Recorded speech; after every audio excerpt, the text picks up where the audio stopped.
All right, today we're going to talk about a very important thing. Humility.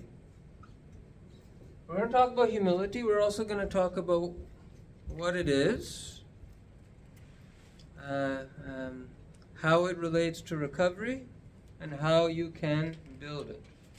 So I'm going to say a couple of bold statements, but I will say them because I am supported by the the history of mankind.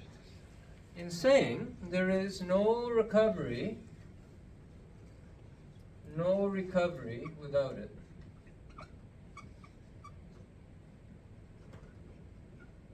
There is no recovery without humility. Humility, if the shell of your mind, your onion, we at NOM talk a lot about onions. Our minds and our problems are layered. There are many layers. And it's not one onion, it's truckloads and lakes full of onions that all need to be peeled. And the thing is, every layer has a gateway. Every layer has a way to enter it. And the wise ones in the history of the mankind, religions across the world, cultures across the world, healing traditions across the world, they realized something. They realized that humility is actually the gateway that gives you the opportunity, gives you the access to a layer. And then you have an opportunity to do something with it. You can pray, you can meditate, you can do tapping, you can do anything you like.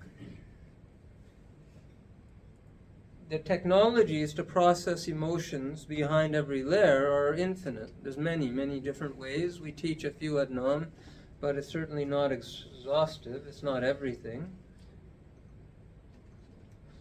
But one thing I have to tell you, and this does not make me popular, but I'll tell you it anyways, is that every layer has a gateway, and that's humility. They don't really talk about this too much in psychological therapy. It's a lot of times it's people figuring out their problems, and we skirt around this aspect. Because humility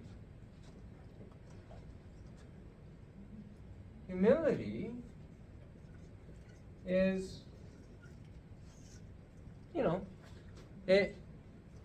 it's the acknowledgement that there's a problem, that there's an inadequacy, not in anyone else, but in me.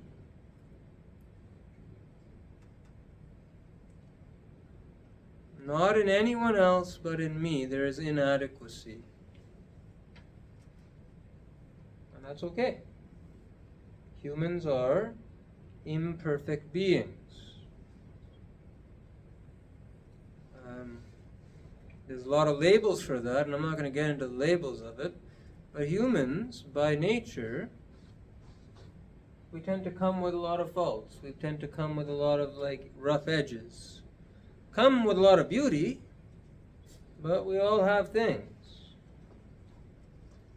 I certainly do. And so, admitting that there's a problem,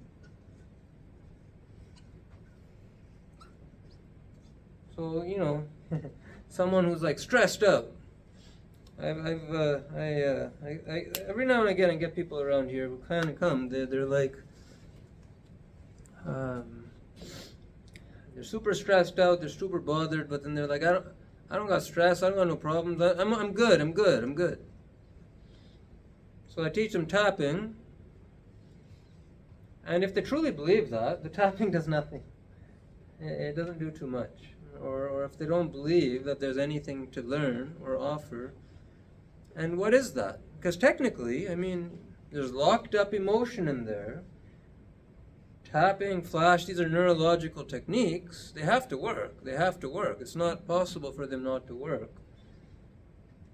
They always work if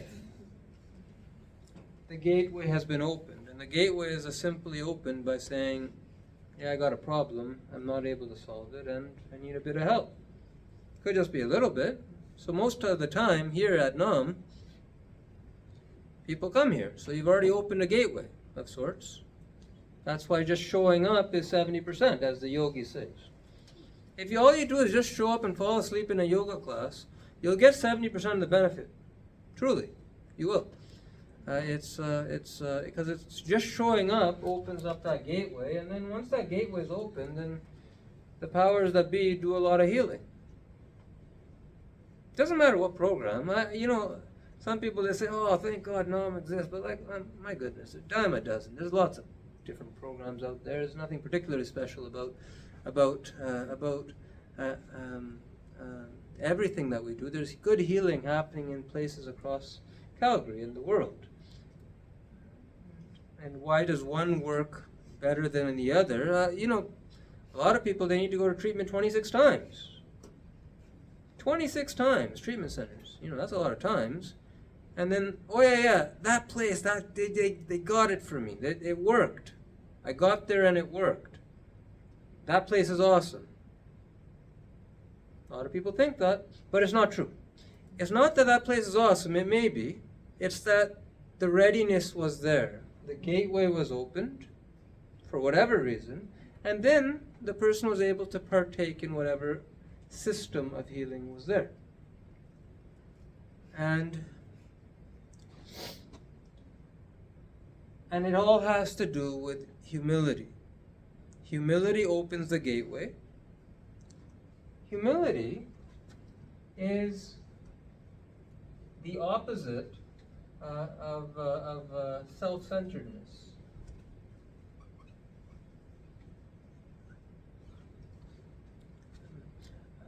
Could you just get me a better working marker? So, humility is the opposite of self-centeredness. When you give up a bit of that, the gateway opens. So this is one of the reasons why AA starts off the steps. We admitted we were powerless over alcoholism or our addiction, and that life had become unmanageable. That's why it starts out that way, is because they know that without entering that gate, you can waste a lot of time. You can waste a lot of time, and I'm not accusing people of wasting time, but we do waste time. I certainly have wasted lots of time, lots of years. Ignored lots of guidance, and it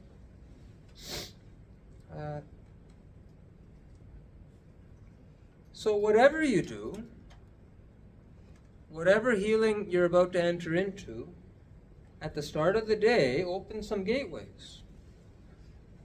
However you do it, intention set, oh, thank you. Set some intentions.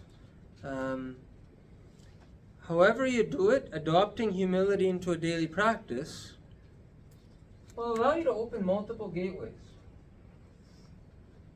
So humility as a daily practice, people don't think about that, right? You think about okay, I'm going to journal today.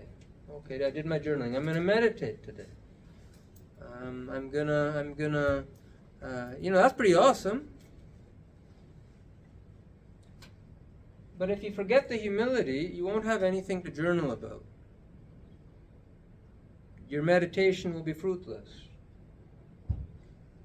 Because when things come up, you'll dismiss them.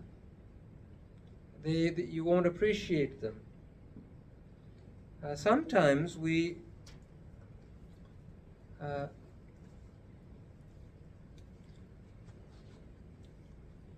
humility and the absence of humility is one of the greatest acts of self-sabotage.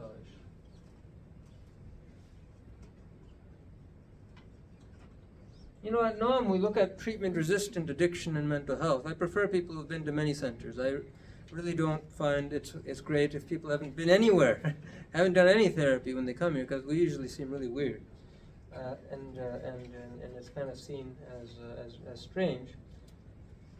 One of the greatest ways that people, when someone comes and nothing has worked, is they've self-sabotaged. They've overly intellectualized their recovery. They've turned it into this psychological thing. Okay, I'm doing drugs because, you know, this trauma or that person did this thing to me and that's all true. It may all be very true. But without opening the gateway, you're not going to avail yourself as much. It cuts into the efficiency of the work you do. So we want you to work smart and hard. Humility and acts of humility are a way for you to make your recovery way smarter. And so in AA, for example, you have the 12th step. You have humility built into every step, and then at the end of it is serving others. Because there's wisdom. When you lower yourself to serving another, it gives you power, it gives you strength, it gives you something, even though it may cost you time, energy, and money, and it actually works. And so I'm going to tell you a couple of secrets about how to build humility. So just before we started this,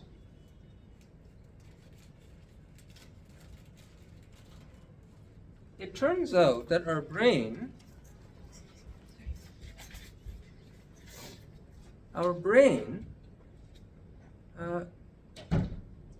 anything you do will filter into anything else in your brain. That's just a reality. So, for example, a lot of things that we do in the brain, at NOM we do a lot of left hand or non-dominant handwriting. That's a good way to access your right brain. You know, your right brain controls your left hand. Your right brain has all the emotions and emotional processing system. That's usually impaired in addiction and mental health. By getting better with your left hand, or by journaling with your left hand, entirely different things come out than when you do it with your right hand. If you're right hand dominant, most people are. And the reason is that you're intending to write "the sky is blue" with your left hand, but inadvertently it accesses some of the other stuff in that right brain. So that's well-established neurobiology. So if there's parts of you that are really, really self-centered, and everyone has these parts, that, why do people lack humility? It's not like you're a bad person if you don't care about other people or their problems. That doesn't make you a bad person or a good person. The kind of person that doesn't care too much about other people's problems probably had lots of experiences in life where no one cared about theirs. So why would you? And so let's say those parts are buried somewhere, right?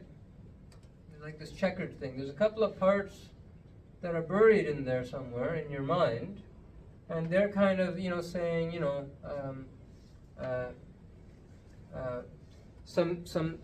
they're making it hard for you to say, oh yeah, my life isn't very good right now.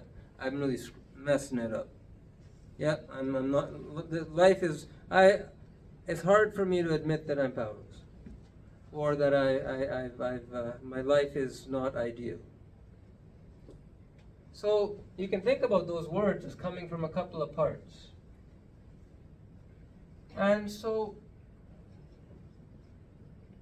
we'll call it non-humility dialogue. So words coming. And everyone has these parts. We've established that the gateways to recovery don't open. So what can you do? Well, so let's say you have a problem with alcohol, and then you go and you just start serving food at the community food kitchen. Just start giving food to people. You know, spending your time, your energy. You're not talking about alcohol. You're not talking about your problems. You're not doing anything. You're just serving. Lowering yourself and serving people who are homeless. What ends up happening is these parts who are watching through your eyes, they're always watching, they end up receiving that. They're like, huh. And anytime someone says, thank you for doing that, like, huh. I guess the universe cares a little. Huh. The aha moments start happening. Even though you're not doing therapy with you're not talking about your alcohol problem, you're not talking about how messed up your life is, you're not talking about none of that. You're just doing some act of service.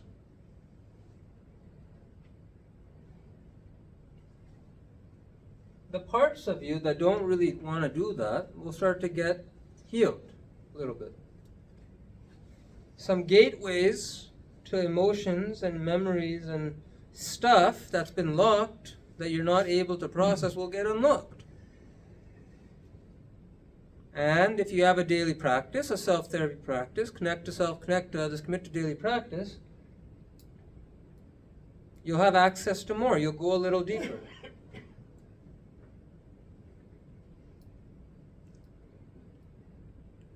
The technology, and this is across the, the Christians wash feet, the Sikhs, we clean shoes, serve free food, that's everywhere. There's traditions of humility that are built into every aspect of society. There's free kitchens, there's all sorts of opportunities, formal or informal, helping your fellow person. That will do the same thing. That will light up a part of your brain that needs to be lit up. That will unlock a bit more of your problems. Humility, being built into your daily practice, is a crucial thing to reinforce, because if you have been brought up by self-centered people, let's be honest, that's why we're all here. That's why it's how it works, right? People who just did not put you first. And people didn't put them first either. That's the intergenerational chain. It's not personal, because if you didn't have it, you don't have it. And at some point, though, if you're lucky enough to meet someone or a system or people or teachings that tell you this, you can start now and you can break the chain of self-centeredness. You can heal your relationships. Relationships are built on humility. It's not, if you're from a relationship perspective, we think, it's the helping of the other person. So like if I offer that person, could I get this coffee for you? We think that builds the relationship. And it's actually the accepting of the that builds the relationship. It's the asking, it's when someone asks you for help and you give the help, that deepens the relationship. It's not the good times you have together. That helps, that's nice, that gives memories, but where the depths of relationships are built is in mutual service. Selfless service. That's what builds a relationship. It's where and you can start that at any time. If you're like, I won't allow nobody to clean my shoes. I can clean my own shoes. That mentality prevents mutual service from happening.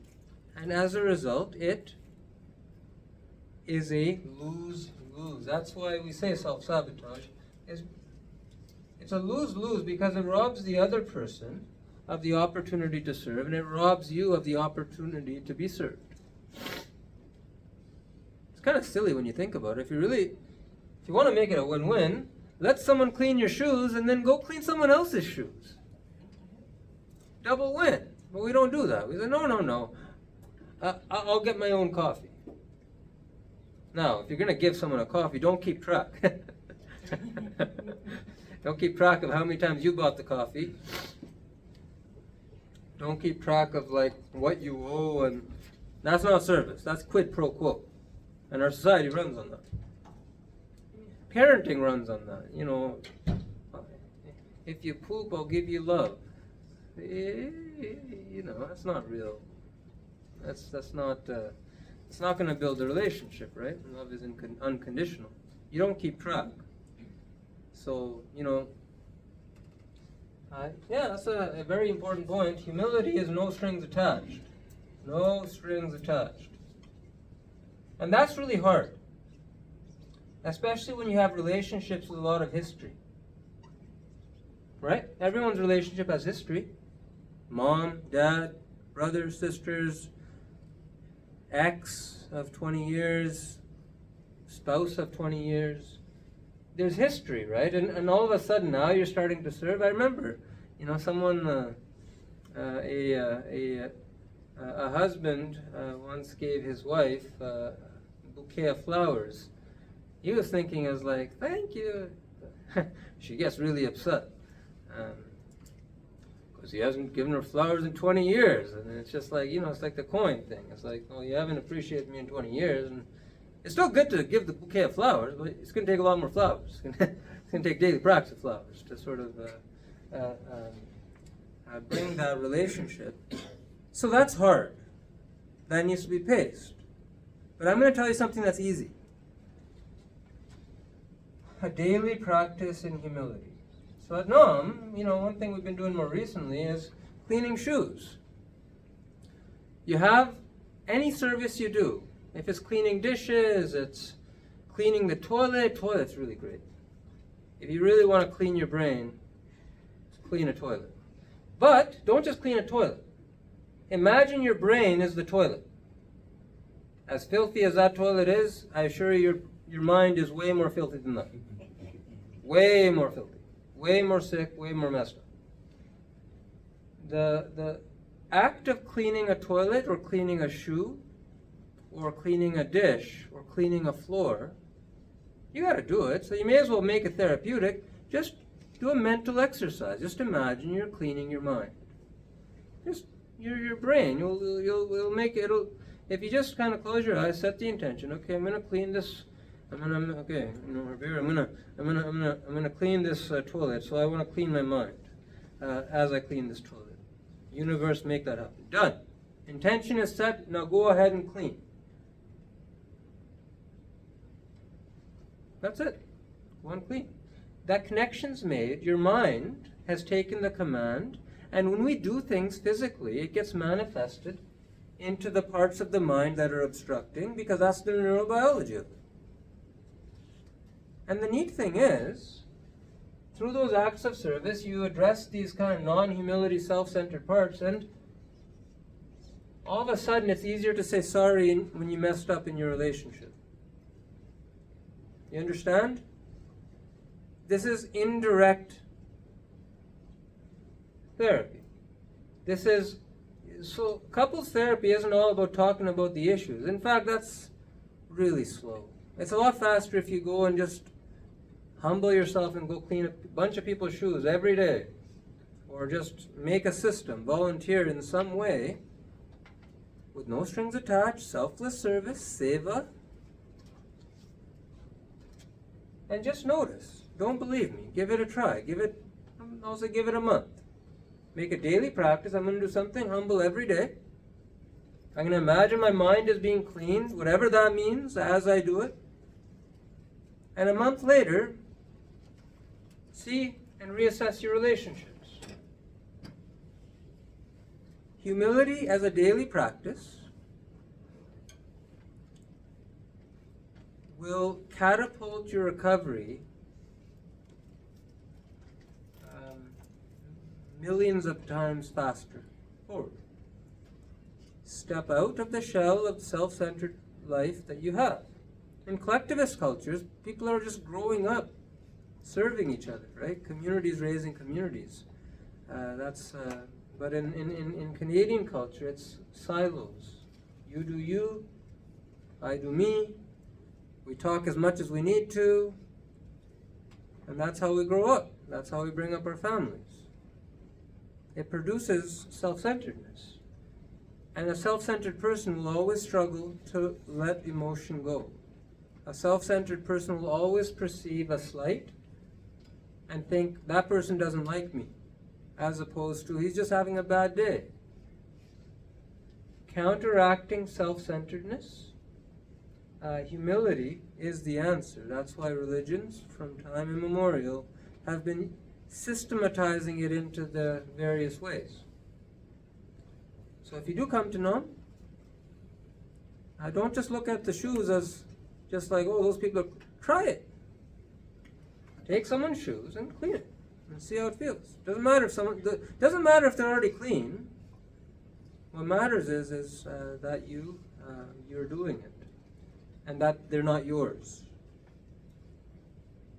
So I think that's all I want to say about humility. It is the gateway. There's a lecture that we made on emotions. Oh, yeah, I'll say something about humility. When you've been in a life circumstance that no one's very humble around you, people are going to say things to you. They're going to be like, oh, you think you're a saint now? You think you're like Jesus Christ? You think you're the guru? You think you're this or that? And what they're trying to do, and bless them for trying, is they're just trying to plateau your progress. Misery likes company. We sabotage other people. That's just human nature. We sabotage people who want to move up. And so anyone who does recovery has to learn humility. And as you do that, people will come into your life and say, well, you weren't like that before. Why are you trying to do something different? Save yourself a lot of time and energy and tell them, it's because I don't want what I had anymore. I want it to be more. I want it to be better. And that means doing things different. And that means this is what I want to be, you know? Happiness comes from service. There's no question. There's no, Kate Spade. I do talk about Kate Spade. I apologize if any of you have Kate Spade bags. But I talk about her a lot because, I mention her. Because she's was a billionaire, right? Really rich, lots of money, lots of problems. It didn't stop her from suicide. And why did she suicide? It was codependency and just, all that relationship issues.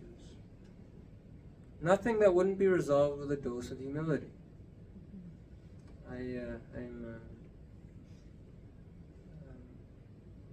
So today we talked a little bit about the neurobiology of it.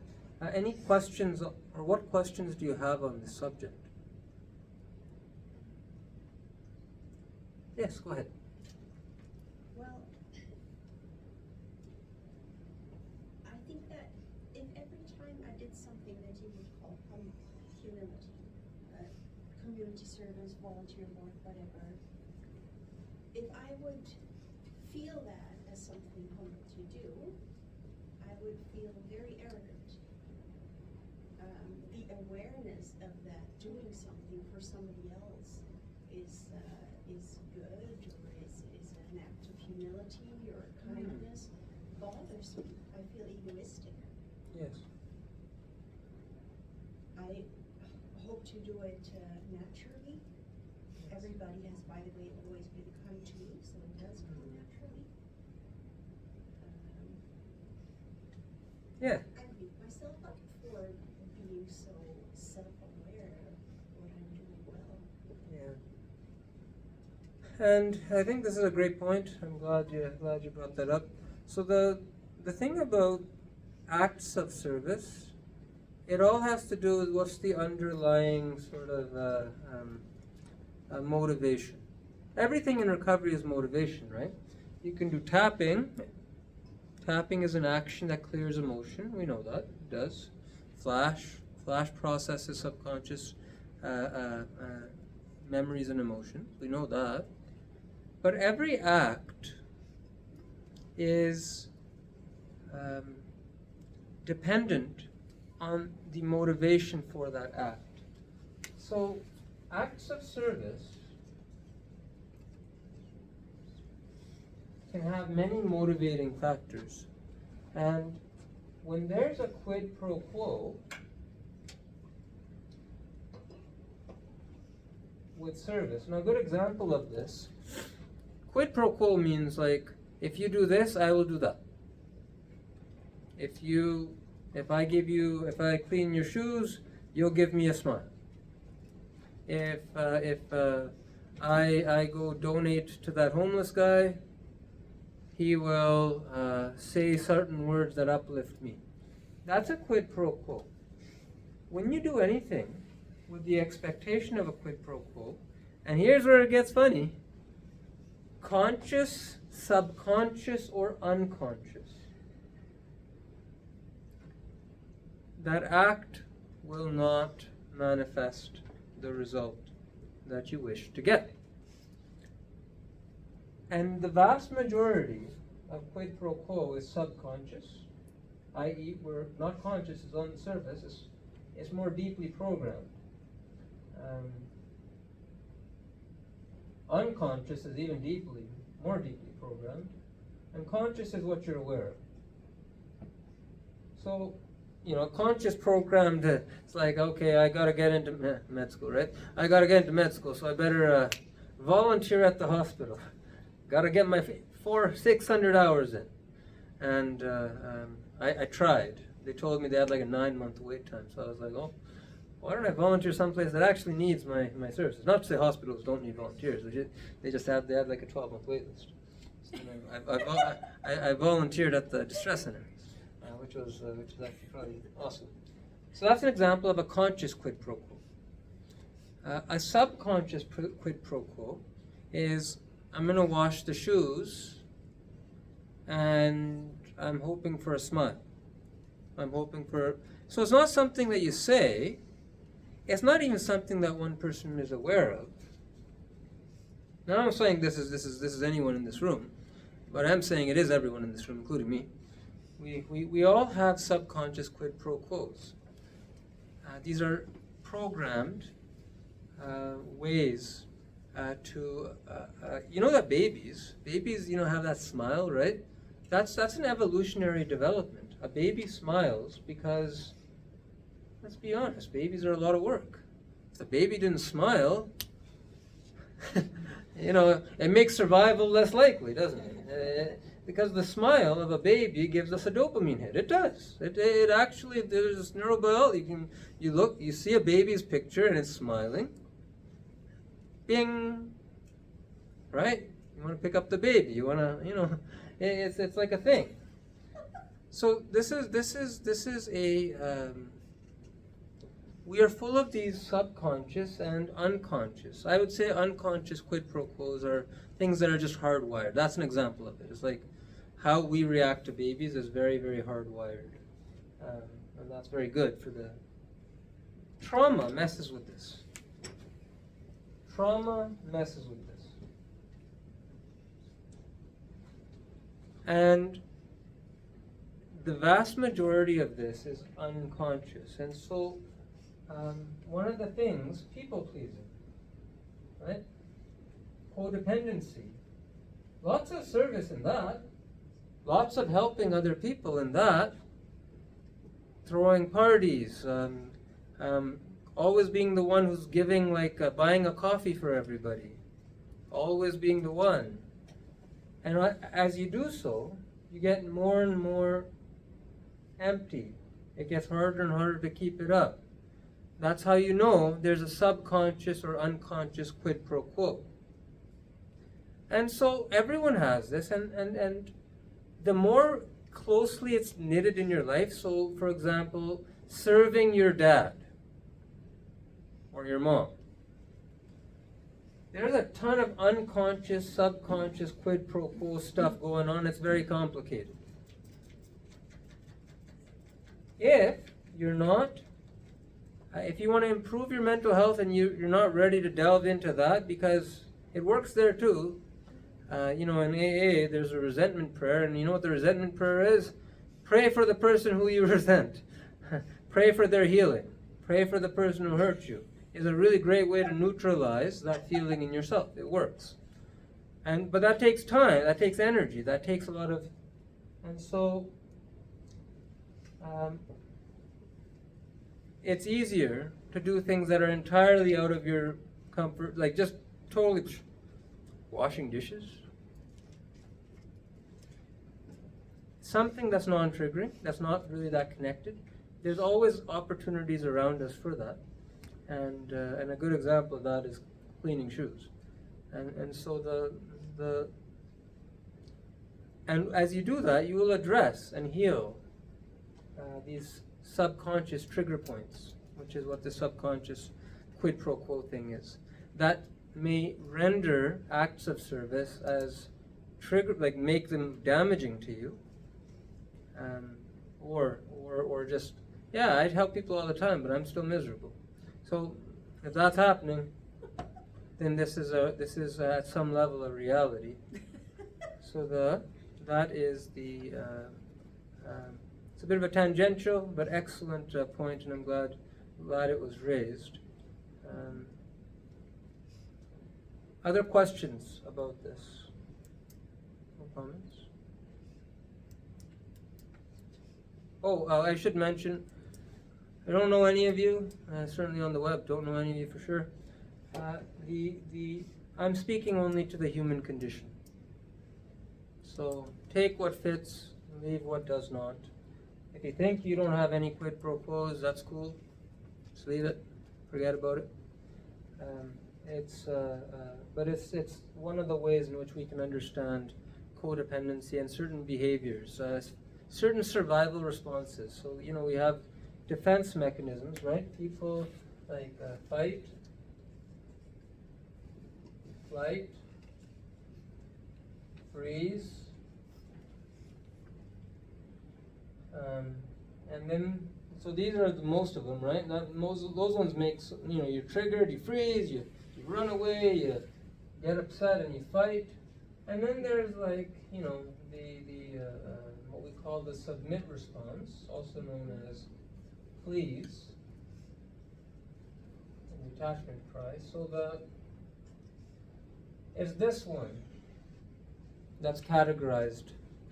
So when you are through a survival mechanism at some level, you think that as a human, the best way to survive is to serve, to go along, to get along, to go and do the thing, make the food, whatever it is, whatever that act of service. People can be totally having normal blood pressure, normal pulse rate, not be flushed, but be in a total defense mechanism response. That takes humility to see, but that is true.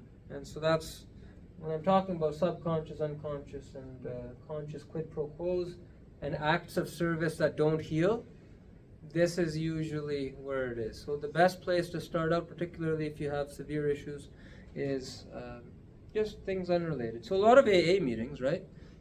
You don't know these people, random people. Just go and you make the coffee, organize the room, set the chairs, make yourself useful. That's a good example of an act of service. Clean the floor. And so systems of recovery will use that. And it's good. Other questions, comments?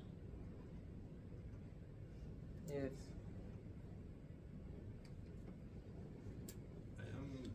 When you mention the quid pro quo part, how does that interact with doing it as a daily practice for your recovery? Isn't that a quid pro quo itself? Yeah. So it's an interesting question, right? Like I'm doing this to selfish. Recovery is selfish, eh? So I'm the most selfish person in this room. Teaching you actually helps me learn this stuff 10 times better than anything I might be teaching you. So the reality is, this recovery is fundamentally it's an endeavor of growth, and so we have to spend time and energy on growing ourselves. And and it can be understood as getting closer to the universal energy of mankind and of the universe. And so it's okay to serve yourself. It's okay to serve with the intention of knowing that, hey, I'm not a perfect guy. I got issues, I got things, I am self-centered. Okay. So I'm gonna, do something to heal that. It's an exchange, but you know what? The best thing to do is to just try it. If it moves you ahead, if it loosens stuff up in your brain, it's probably gonna work. If it isn't, then yeah. Some people they do recovery, and they're what they really want to do is they want to show their parents how what they didn't do, and I remember they warned us about this when I was doing my yoga teacher training. I fell into it. They said to us, don't go home and start teaching everybody yoga in your family. They're not gonna they're not gonna want you learning stuff in all this these courses and techniques. They're not. Practice it yourself before and get really into it and do your recovery for you. But then you go home and it's like you just want to tell everyone everything. You just want to, and that's that, right? Like you learn it for show, as opposed to learning it for sure inside. And so the I have a question. and last comment to you. Okay, thank you. Yeah, well, I definitely am so thankful and give praise. I'll just mention briefly this important concept, especially in the realms of spirituality. Spirituality is all about surrender. It's all about surrender is the purest form of humility, and we're always working towards surrender is like the ultimate emotional processing technique. That's like the ultimate. That's like, Okay. it's a muscle that you want to learn to build, because when you can surrender yourself to the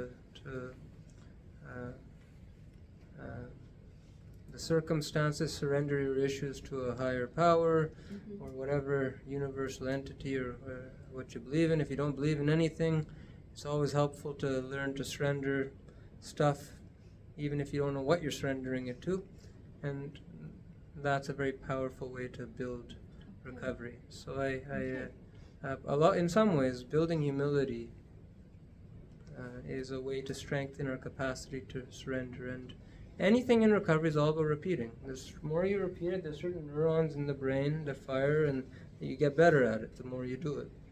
So that's the last comment that I'll make. Thank you for this. Thank you for listening. I'm going to stop.